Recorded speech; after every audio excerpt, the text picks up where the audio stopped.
Okay, welcome back. A fair number of you are holding out to the bitter end. That's wonderful to see. So I'm going to introduce now our next speaker, Pamela Fuselli. So she's going to give us a very quick update on intervention programs. And Pamela is the interim CEO at Parachute, which, for those of you who don't know, is a national injury prevention charity that I believe Charles founded. Was involved in founding, okay. And Pamela has been working in the field of injury prevention for 17 years. She has, I'll just comment that she's scheduled for 5 minutes, but that was an error and it's actually 10 minutes, so don't feel like I should be giving her the hook when she's at 6 minutes. I will do my best to stick to the time frame. Okay, and I will make sure I hold this in the right way. Super. So good afternoon. Thanks for having me. I'm going to talk a little bit about Parachute, and thank you for the introduction. We are a national charity that's focused on preventable injuries, and I'll go into a couple of the priorities in a minute. We were formed in 2012. We're almost 5, but we are an amalgamation of 4 national leading prevention organizations, of which one Charles founded, Think First. I was led one of the other ones, Safe Kids Canada. The other 2 are Safe Communities Canada and Smart Risk. So we formed Parachute and have been delivering programs from those 4 organizations, as well as newer programs and activities that we've been involved with as Parachute. The vision of Parachute is an injury-free Canada with Canadians living long lives to the fullest. And I want to draw attention to that last part of it, because I think that's really important and a major shift between what the organizations did before we were Parachute and what we have done after. And really focusing on the fact that we want Canadians to be out there, to be active, to be engaged. And one of the ways to do it is to prevent injuries that are the leading cause of death for Canadians between the age of 1 and 44. How do we do this? We do it in a number of ways, and what I'm going to talk to you today about is focused on the scaling up and scaling out components of this framework, but really being able to impact laws and policy and standards that change things at the institutional level, at the enforcement level.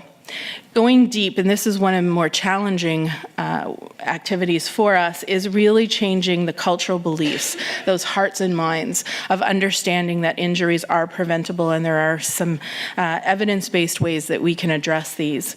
Scaling out is probably the most familiar, trying to reach the most numbers as possible. So that's a lot of awareness, a lot of education, and networking. A lot of collaboration is what a Parachute does, and it's one of the reasons why we have seen some success. One area that I wanted to focus on specifically today is around that mobilization of knowledge. You've probably heard many terms: knowledge translation, knowledge mobilization, knowledge exchange. I think there's about 36 terms now that CIHR recognizes as part of this, but really being the bridge between research and practice, making sure that anything that Parachute does is evidence-based, that is going to be the most effective with scarce resources that we know are out there. And translating evidence into various things like key messages for various audiences, whether that are public health practitioners, mom and dad, industry, government, looking at what are some of the strategies and tools that can be used to impact injuries, and of course, in terms of the government and other agencies, standards agencies, and policy briefs. And that last point, engaging with implementation partners. As a national organization, our office is in Toronto at Yonge and Eglinton, but we reach across the country, and we can only do that by engaging and collaborating with our partners in all kinds of different sectors. So whether that's enforcement, whether that's healthcare, whether that's public health, community centers, education, sports and rec, a myriad of those sectors are essential to the success of our implementation. We have three main priority areas: transportation incidences, so road safety, sports and rec, or concussion, and concussions is one of the main focuses there, as well as falls. Today I'm going to focus on the work that we're doing in the concussion area. For policy, we have been involved with the PPM 158, and I know Swapna presented this just before the break about the evaluation that's going on regarding this. And so we were pleased to be involved with this work and interested to look at what have the successes been now that the public policy memorandum has been implemented in the school boards, and what kind of differences have they been seeing. Another area is around legislation, and specifically in Ontario around Rowan's Law. And we are grateful that we have two representatives on the Rowan's Law Advisory Committee. Dr. Charles Tatter is one of them, and our previous CEO, Louise Logan, sits on this committee. And we're very much looking forward to the activities and the outcomes of this committee. And our partners in other provinces are certainly looking to Ontario to see what the outcome of this is and how this might impact them as they go. So in terms of knowledge translation, I wanted to focus on a couple of areas. One is the kind of reports and resources that we produce. One here you can see is the Canadian Injury Compass. We do this kind of publication on various injury topics that gives a summary of data as well as evidence-based interventions. We participated in the International Consensus Conference in Berlin, and we are engaged with a number of public education and awareness-raising campaigns. You see here Clara Hughes holding up a sign that is promoting the app that I'll talk about in a minute. We also have a Parachutes Horizon, which is an evidence-based portal. If you think about Google and think about it as something that has been assessed for evidence-based information, and that's what our Horizon portal is meant to do, is to focus on all of the good things that are out there, but make sure that whatever is posted on there has been vetted and people can be comfortable that it's evidence-based.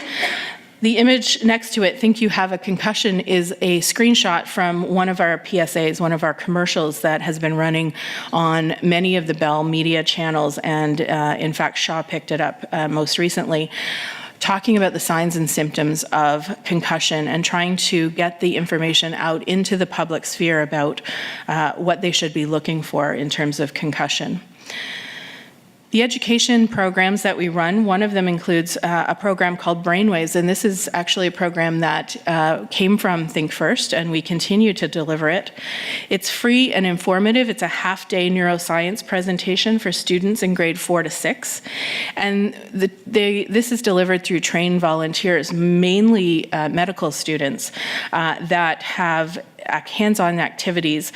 One of the most engaging is the Jello Brain. If you've never experienced the Jello Brain, you may have to go seek one of these brainwave programs out.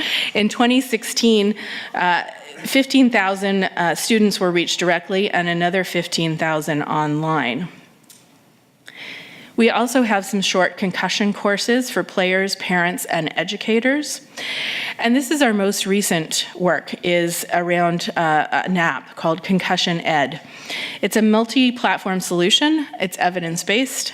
And the target audience are youth, parents, educators, community members, and coaches. And you can see here the representatives from our expert advisory committee that help direct the work that we do, and specifically on this app. You can get it at the App Store or on Google Play, or you can visit concussioned.ca and get it from our website. It has prevent, recognize, manage, and track options in the app. It really consists of very quick hits of information. It's an on-the-go platform. So we wanted people to be able to access quick pieces of information that they could then go to our website and find more about. The last thing I'm going to talk about is a new project that we are leading called the Concussion Protocol Harmonization Project. This is funded through the Public Health Agency, and we are working in collaboration with Sport Canada as well to create sport-specific concussion protocols across all of the national sport organizations. And this will be based on the outcome of the international consensus statement that we are all waiting with bated breath for its release in mid to late February. It's also guided by our expert advisor subcommittee, concussion subcommittee, which is co-chaired by Dr. Charles Tatter and Dr. Michael Ellis, and has 14 experts from across the country helping to guide the work that Parachute does, specifically in this project, but also more broadly. So that's a really quick, and I'm just under 30 seconds under my 10-minute max here, but I wanted to give you a quick overview of some of the things that you'll find at Parachute and some of the work that we are doing. So please visit the website at parachutecanada.org.